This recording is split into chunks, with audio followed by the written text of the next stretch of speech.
evening and welcome to Meticulous Moments. My name is Juanita Kapp.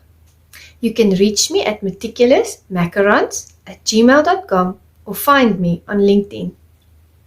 Since the COVID-19 pandemic hit the globe, I've had the wonderful privilege to meet a wide array of fantastic individuals. These individuals have truly touched my life in so many positive ways. Amongst this group of people, there are authors, public speakers, life coaches, poets, leaders, and visionaries. They are the unsung heroes of our time. Therefore, I decided to start the Meticulous Moments movement out of a sense of my gratitude. It is my way of giving back to the community. Let us share and reshare their stories in an effort to build a better society.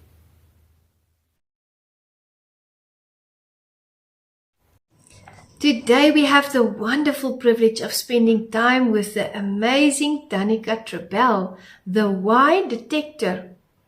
Go from the lie identity to the why identity. YOS coach. She writes, I believe there's a better, more simple way to create solutions that move people forward faster. She continues, there's more, but conflict, inner turmoil and loneliness are clouding your vision for yourself and your company. As someone who's experienced and trained in shifting perspectives, I've worked with Broadway actors, Hamilton, trained with NFL players, Carolina Panthers, and parents, the world's leading influencers, to help them see the things they couldn't see and do the things they didn't believe they could do. Most people of influence have plenty of yes folks around them. We all need a trusted advisor and thought provoker in our lives. Someone to have those honest, hard conversations with us. Who's yours? Join us in this wonderful interview with Danica Trebel. Welcome, Danica. Good evening, Meticulous Moments audience. We are so happy to have you with us this evening. We are going to have a lovely session regarding the topic of leadership with none other than the lovely Danica Trebel. Welcome, Danica. Hello. Thank you for having me. I'm so excited for our conversation. It is such a pleasure to have you here, Danica, and we would like you to introduce yourself to the audience. Tell us more about yourself. Oh, gosh. Okay. Well, my name is Danica Trebel, and I found my long-lost sister in you, so that's a plus that we finally connected. I am a coach, a lot of different things, but one thing that I'm really the most proud of is a mom. I have two amazing young men who I had an opportunity to reconnect with, which we'll talk more about, I'm sure, and really work with the power of communication and see how imperative that is in relationships, how it will just transform anything when there's honest, open communication with the intent to lead as a parent and also develop my sons as leaders. I love that. Absolutely heartwarming. And yes, it is a tremendous accomplishment to be a mother, especially in the times that we are living now. And they will always, I always tell my kids, it doesn't matter how old they get, they will always be my children. So I enjoyed that answer. Thank you very much. And yes, I agree. I found my sister. You fill a space in my heart that was empty. So thank you so much for being in my life. I really deeply appreciate it. Likewise. Thank you, Danica.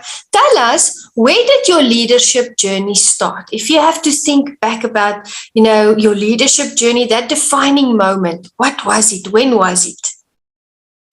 I remember being 3 years old and thinking, if this is love, or this is how life is supposed to be, or this is God, this is church, then I don't want any part of this because none of this makes any sense. This doesn't feel good. This doesn't lift anyone up. It doesn't empower anyone. In fact, it's muting everyone around us. And that just felt, as a 3-year-old, icky. And so I remember always doing things to try to make situations better, or everyone understand each other, or, you know, move away from the pain into the pleasure of life and relationships. And so even just as a child, I remember always just trying to change the atmosphere with communication and seeing things differently. And when my nephew was born when I was 16 and there was tension in the house, I would scoop him up and protect him. So I see that as even as a form of leadership for him as well, even though it's not in a business sense, but it was just, let me take you, make you safe, and keep you from this so that you can know that it's not your fault and you can move forward in who you are without having to take on other people's things. Wow. Which I think is leadership. Yeah, you know, it really comes through that you, even as a young child, I mean, I can just see little Danica, you know, taking charge of a situation, telling people what it's supposed to be like, you know, giving them your valuable feedback, because it's very important that we say what we experience and what we feel as leaders. You know, there must always be open communication lines. So I'm seeing this. And I'm also seeing that you are an empathetic leader. You're an empath, you know, you have consideration for other people. You want to help. And that kind of brings me to a servant leadership that I recognize in you. And that's amazing, because we need more of that, Danica. We need leaders in society that are willing to do good things for other people without expecting something in return. And that, I think, is something that leadership in our modern day is lacking.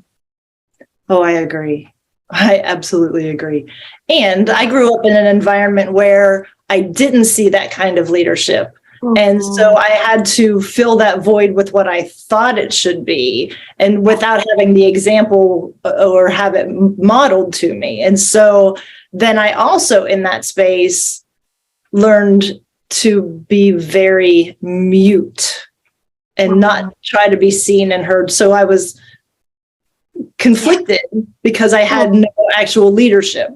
And so it's imperative to have that servant leadership where we are empathetic to the other person and who they are, what their needs are, how they can show up authentically in the way that God created them, and put them in a space that empowers them to be everything that they are.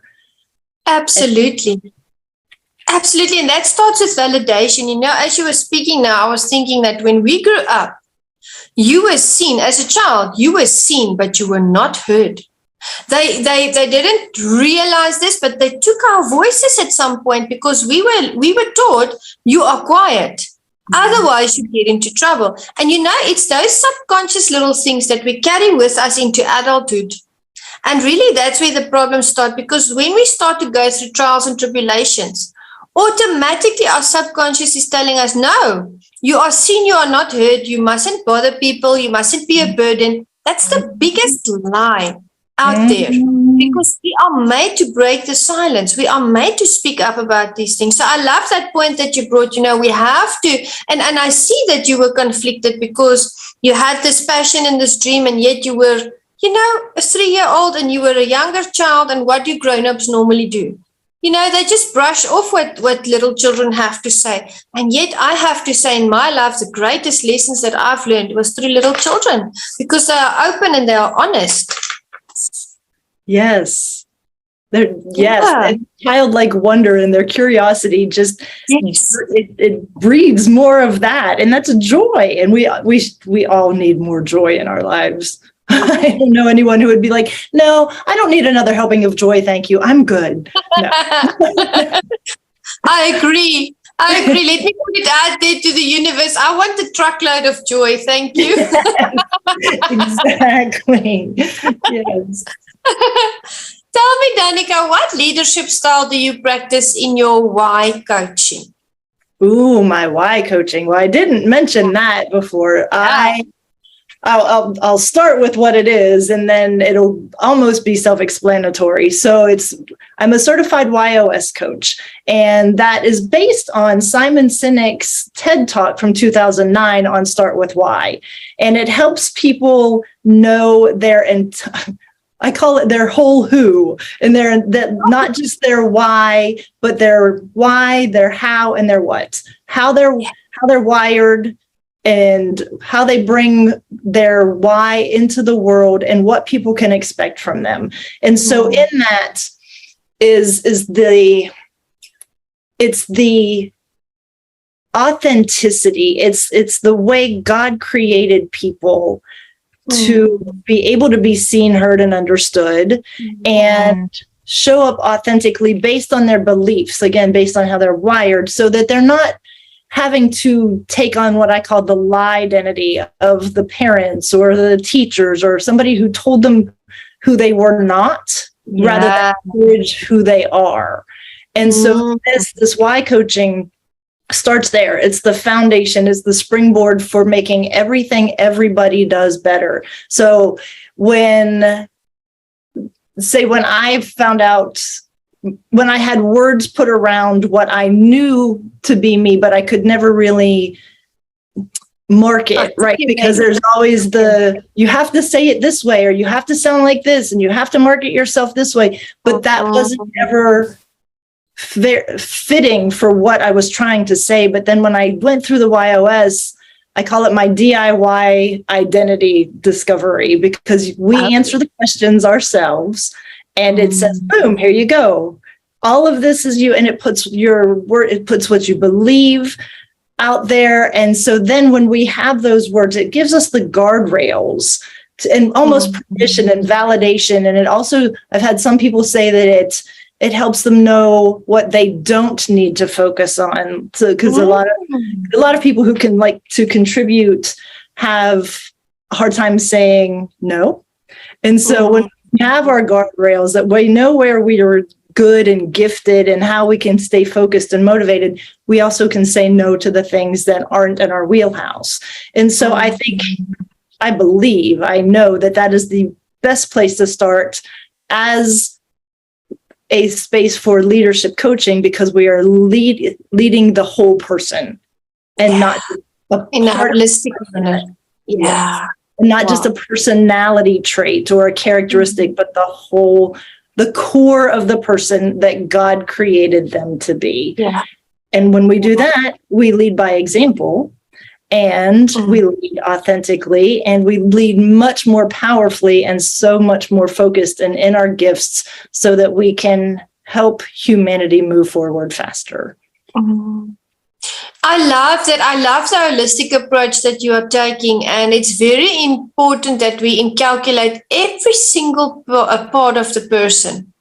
And I'm thinking back, over the years of counseling and working with people as well, often they come to us for coaching, and we assist them. We go on a journey with them that helps them to progress, and we elevate them, and we put systems in place, and we teach them new ways, to develop personally and professionally. But when I look back, I see that in that journey, a part of that journey was also a healing process for myself. Yeah. So as we are leading, we are also being led. And as we are healing people and elevating them, we are also being healed and being elevated. And I really feel that embodies what you are doing. You are really assisting people to have breakthrough. And that must be so, it must bring that joy that you like to pursue in your life, I'm sure. It is definitely the first truck of the convoy of joy. I love that convoy. We're not just going to stop with one truck. No, we want more.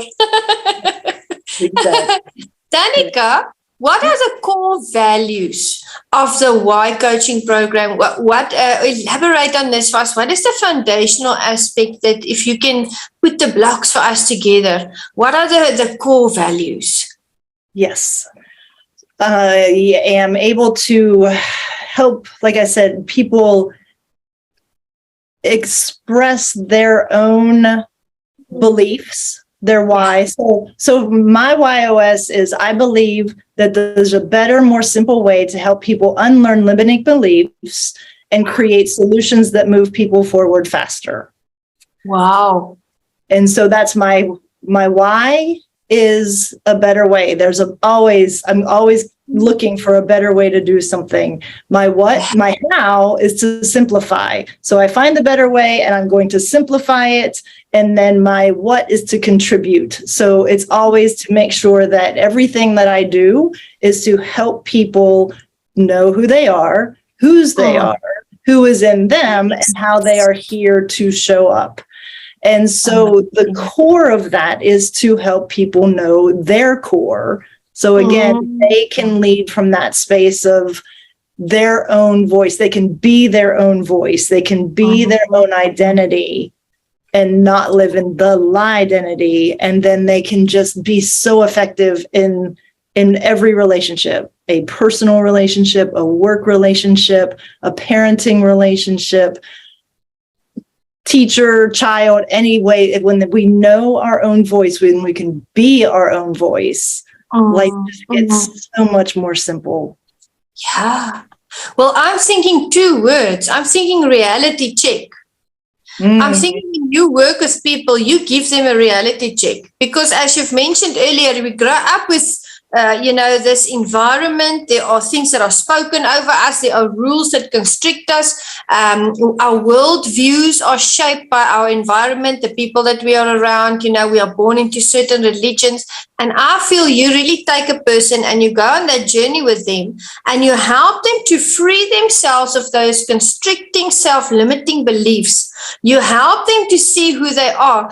The audience and, other people listening, maybe this has also happened to you, but I've seen in the counseling and Danica, I'm sure with the people that you work, sometimes there are people that just go through life without really knowing who they are. They believe who other people say they are and who they were raised to be. And I feel that this coaching that you are conducting is very effective because it teaches them who they really are. It gives them a reality check. If there are things that are limiting them, in a delightful manner, in a compassionate manner, they are being led to the realizations. It's not like you take the person and you tell them everything that they're doing or believing is wrong. You help them along, giving them that guidance. And you said something very, very important today. You said people have their own answers, but sometimes they just need that nudge in the right direction to discover and rediscover themselves. So I find it very interesting and I commend you on the good work that you are doing. Thank you. Thank you. Well, I'll have to make sure you go through the YOS discovery because you haven't had that opportunity yet. That would be lovely. I always love learning, so we have to look into that. Yes, absolutely. Danica, do leaders need to have, in your opinion, do they need to have empathy with their team members? How important is empathy when there is a team, when there are team members and a team leader? Great question. And part of what the YOS does is, like I said, it helps people be their own voice. And so when the whole team has gone through the YOS and they know their own language, which of the 9 Ys, there are 9 Ys in the YOS, and then each person on the team it can be their own voice, and everybody knows everyone else's language. Then it makes communication so much easier because you're able to hear, like for my how is simplify. So if somebody's making things very detailed and very thorough, which is great, I'll more than likely be, can you not just give me the facts so we can move forward? And they'll know that that's my how. So they're not offended that they think it's them. That's it's not because they're going through the details. It's just because I just need this much to be able to move. But they have to know all of the things. And so we're able to know their language as well as them know ours. And so that part of leadership is such a simple step of being empathetic, but it's also very empowering because it's using each other's own language and listening from their core, from their whole identity. And then when we hear from who that person is, because it's already been established by them and it's given, we have the results of it, we can work more better. We can work more effectively as a team.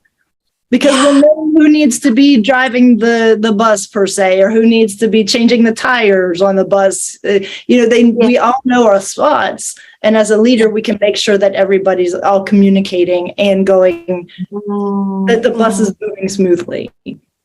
Absolutely, absolutely. Validating them, putting them in their roles, doing that in an empathetic manner.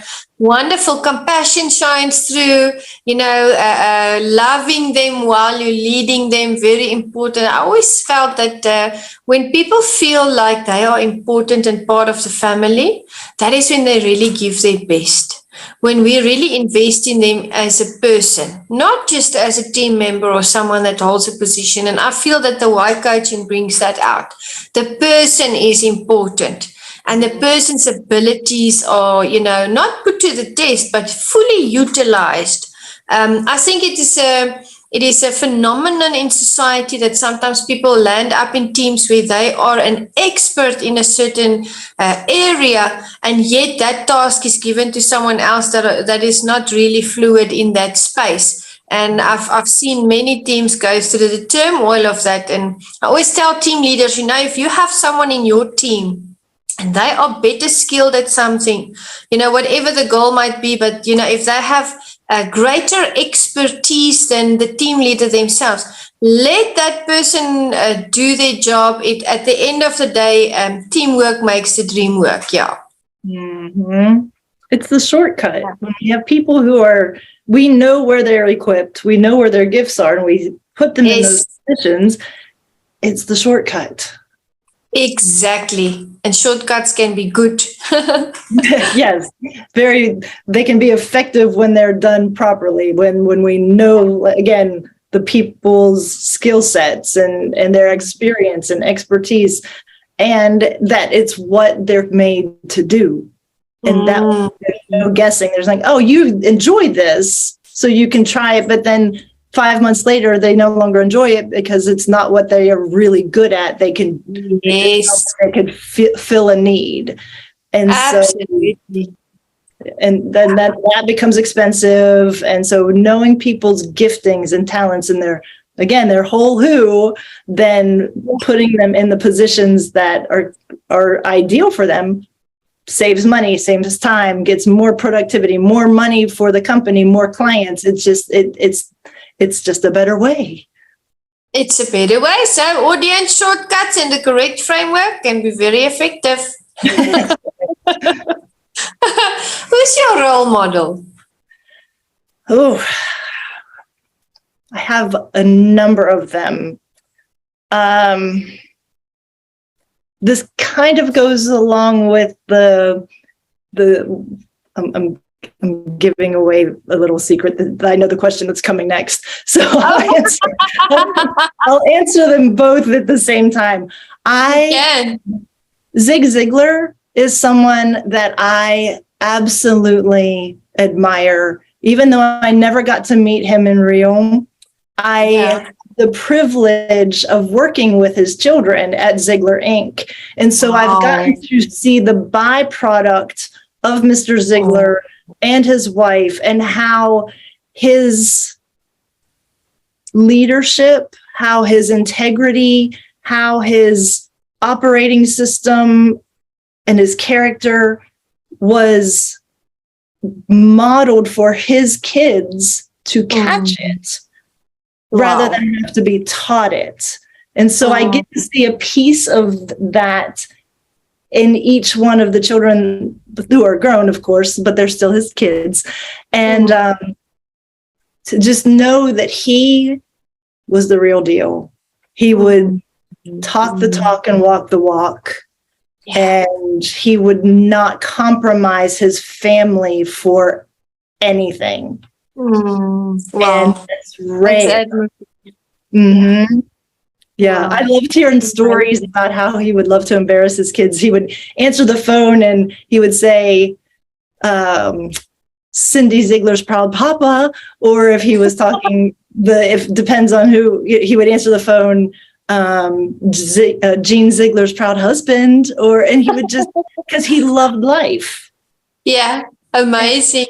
Yes, and he loved life because he knew his identity and who God created him to be and how to serve the world for the kingdom. And that was where he wasn't going to compromise on that. Wow. I love that. I love that. That is true leadership. That's authentic leadership shining through, in his daughters' lives as well. And I realize that as leaders, often people don't like to talk about that, but we need to be real about things. And often leaders go through personal struggles. I mean, I don't know one person on the face of the planet that is not going through a personal struggle. And, we were talking about breaking the silence, and we were talking about how we need to be heard. Are there any personal struggles that you would like to, that you overcame, that you would like to share with the audience? You're welcome to do so. Oh, well, the one that lasted the longest was and it was the most intimate relationship I think I've ever had, was with anorexia and bulimia. And since I'm only 29 until further notice, I'm not sure how it lasted more than 35 years because I'm only, again, 29. So more years more years than with it than without it, I had lived. And it was because as I got on the other side of it and I unpacked it and really I was desperate to know why it started and why it lasted so long and how I can help other people not have to go through what I went through. I did so much unlearning and studying and all of the things. I tried everything to get rid of it.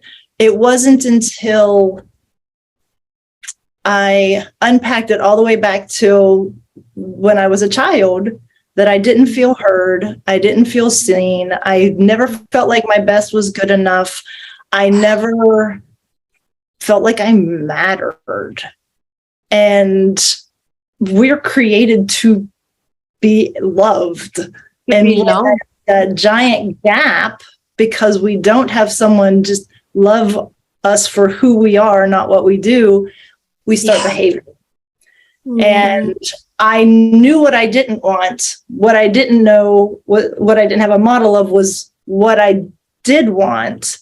And so I spent my life in this gap trying to stop this pain of wanting to not live unloved, unlovable, and not being able to do anything, not having any life skills taught to me, and yet not knowing how to do those things. So I just behaved in this gap, and the way that I stopped that pain or controlled anything that I could so that I felt like I had something that was my own was what I ate or what I threw up. Yeah. And it was when I found out that I did matter, that I'm here on purpose for a purpose, that God has me here very specifically for this time with a very specific message, that the void had started to become smaller and smaller. And then I was able to use my actual voice and show up with less guilt and with less shame and more confidence and more authenticity. And the more I was able to do that, the less time I spent with my head in a toilet.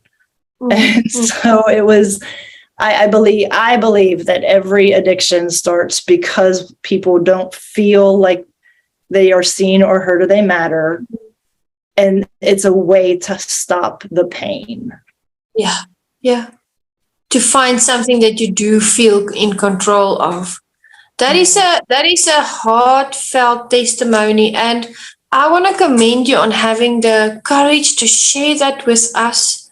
the vulnerability to share that with us. It shows us that you are a strong, strong leader, that you want to uplift the community with your testimony, that you are showing leadership in your life. And I know that we are here today for a reason, and that we are discussing this for a reason, because there are people out there that are in similar circumstances, that don't know what to do, that don't want to speak up, that are too scared to come to the fore and say they have a problem. And this is going to be medicine to them. This is going to fall on the right ears, and people's lives are going to be transformed. So thank you very much for that. You're welcome. Now I'm going to get all teary. We can get teary. We're sisters. We're supposed to get teary. we have to have a good cry together every now and again. Absolutely. Yes. Yeah. So tell me, which books are you currently reading? Oh gosh, I have quite a few of them that I'm. I thought so. I, of course, Start With Why is one of them by Simon Sinek. I'm reading Atomic Habits. I'm also reading a lot of Dr. Miles Monroe books. Because I love that. Yeah. You know Dr. Monroe? Yes. Yeah. Yes, he's good. And my new person that I've been listening to a lot of his YouTube videos and want to get his books is Graham Cook, because what they teach is the message of Jesus being the kingdom. And that is such a gap in what most churches teach. And when, again, the foundation of anything is shaky, then everything around it is going to be shaky. And so I love the kingdom message. So I'm hungry for more of that. And what other books? There are a number of other ones that are in there too. I'm thinking now, I was quickly going onto my browser. There is a book by Miles Monroe. I forget the title now, that I read a few years ago, but he also writes on the kingdom of God. Yes. Yeah, so I can't for the life of me now think of the title. I can't find it here as well, but there is a very impactful book by Miles Monroe, and I should actually go look for it.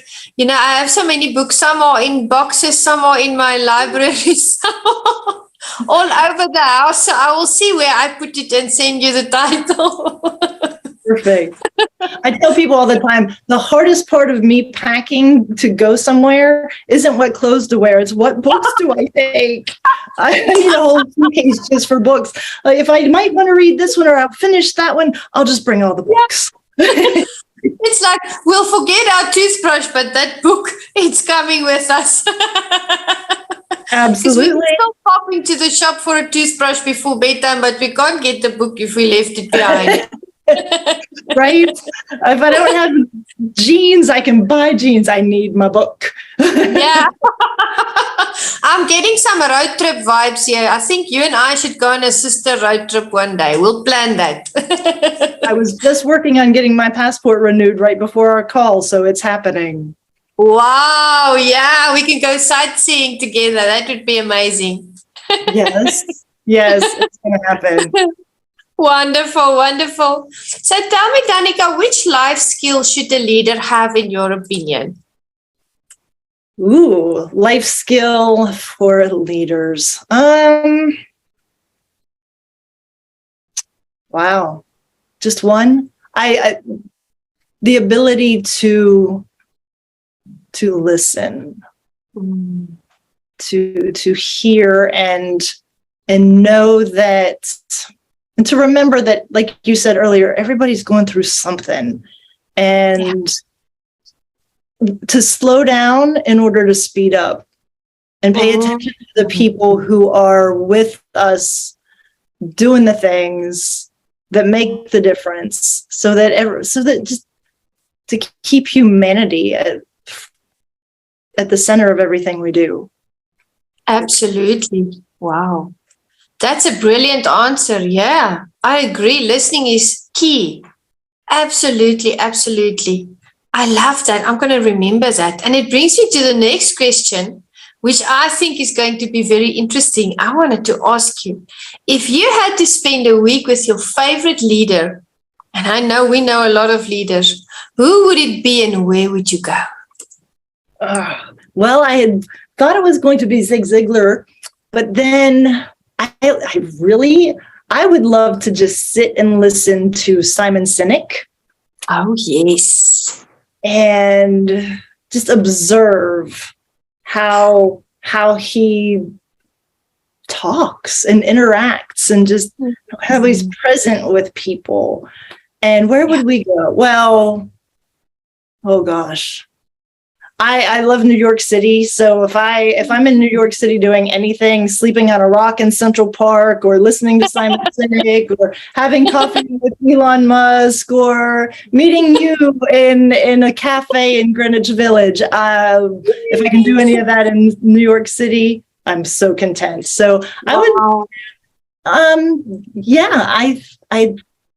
I'm one of those people, again, that it doesn't matter where I am, but it's about the people who I'm with and what we're doing. And so learning from someone like Simon Sinek by spending a week with him, listen, if he wants to take me on his private plane to go to Greece, I won't say no.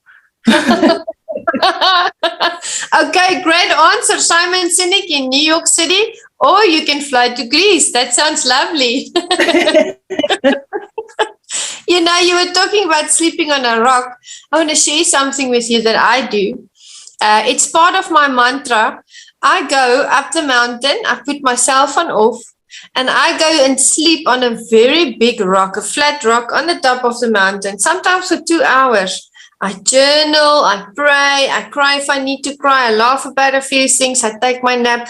And when I go down that mountain, I feel like $1,000,000. So yeah, a good nap on a rock now and then does wonders for us. I'll send you a photo of my rock. I'll send you one of mine. You see, we're sisters. No denying it. Yeah, amazing. So should leaders have short and long-term goals in your opinion? And how should they monitor their progress? Because I know sometimes we love to start out strong, and halfway down the road we go on another journey. So how do you think they can monitor that progress and how important is it? Great question. I feel like this is not the normal answer. I think our goals should always be to allow more of who we were created to be out. So if that's a short and long-term goal. If we know who we are, then start with the end in mind, and we can be more of that person, but work backwards. And so goals can actually be mile markers that are in reverse or moving forward, so that we'll know how much closer we are to being that person, or we can see, again, moving backward, what all we have to do to still get there.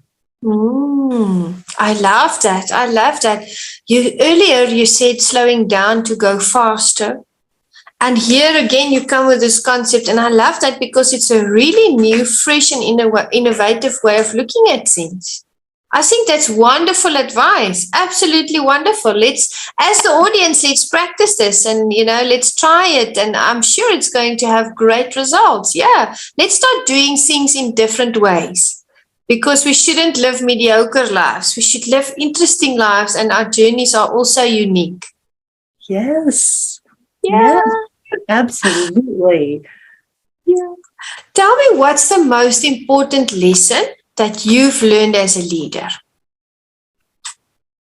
It all goes back to identity. When we're comfortable and confident enough in who we are, not who we were told to be, then it just makes every relationship easier. It makes joy come faster. It makes parenting easier. The legacy that we are here to leave becomes much more simple to have. We see it even sooner. We see our legacy being, like with Mr. Ziglar, caught by our children and caught in the workplace. And and just to be honest. I think the highest compliment is teaching or giving someone the truth. Yes. And allowing them to do with it what they desire. But the truth of our perspective helps. It says to you or to me, I value you enough to have this conversation so we can stay in relationship. And if we're not told the whole truth, we can't meet at our highest levels.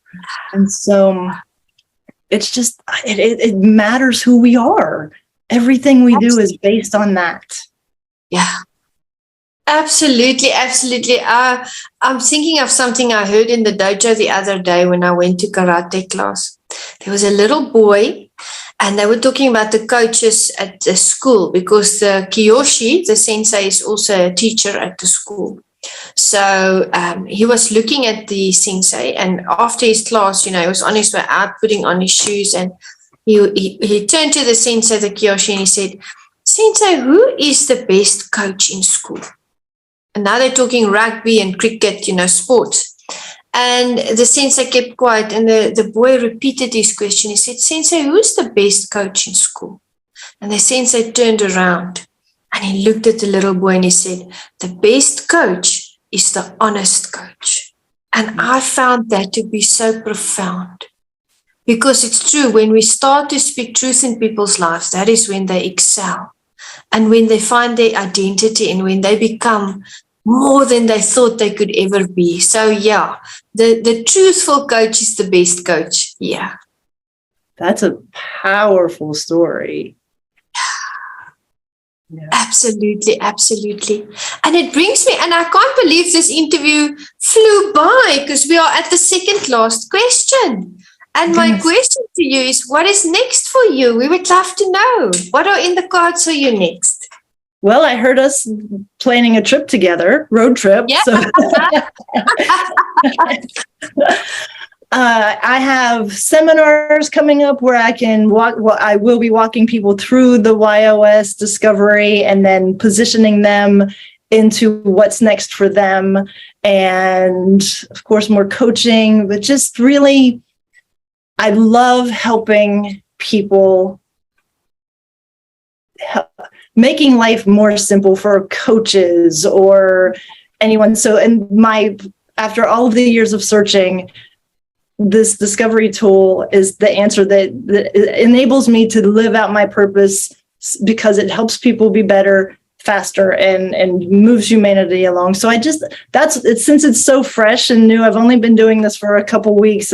Right now I'm just getting in there, and I'm positioning myself with coaches and with writing coaches and with publishers, and just be able to help the people that they work with start from a place of authenticity, so that as they move into their coaching or as they go into their books, it's from a place that they don't have to work backward and unlearn or unpack anything. It's just like, here we go, so that we don't have to spend so much time peeling back the layers of the onion, and we can know who we are and move into the fullness of that, rather than staying backwards and trying to not be this person. So moving people forward, because the fullness of us is where the joy is. It's where the relationships are even more fulfilling, and work is better, and life is just more enjoyable, as it was supposed to be. Absolutely, absolutely. And you are articulating the mission of Meticulous Moments, this podcast, because we want to bring about community upliftment through leadership development. And Danica, you are doing that in your own way. You are helping people to streamline their lives, to find their joy, to live their passion, and just to be happy. The other day someone sent me a message, and they asked me, just out of the blue, what do you want in life? And I said, I just want, without even blinking, I said, I just want to be happy. I think if we are happy, we've attained it all, because then life is so colorful. So thank you for the tremendous impact that you have in the community and for your heart for people. You are such a strong leader. We are proud of you. And we really appreciate the fact that you are here this evening and that you're sharing your knowledge with us. And with that, I want to ask you, do you have any words of wisdom for the audience? You matter. No matter what has happened prior to this or what will happen in the future, you matter for all that you are and even all that you are not. And you have a voice, use it. Yeah. Amen, my sister. It's been such a tremendous pleasure to have you. Your impartation has been invaluable. And I know this session is going to help so many people. Thank you so much for your time. Well, thank you for having me. I love spending time with you, my sister. We'll have to do it in real very soon. Yeah, road trip, here we come. We have to start planning, sis. Exactly, yes. To the Meticulous Moments audience, thank you so much for joining us. We will be back soon, and we are going to share Danica's contact details at the end of the session. Network with her, cheer her on her journey, and follow her on social media, and we are going to see great things transpiring from this leading lady's life. So thank you, everyone. See you next time.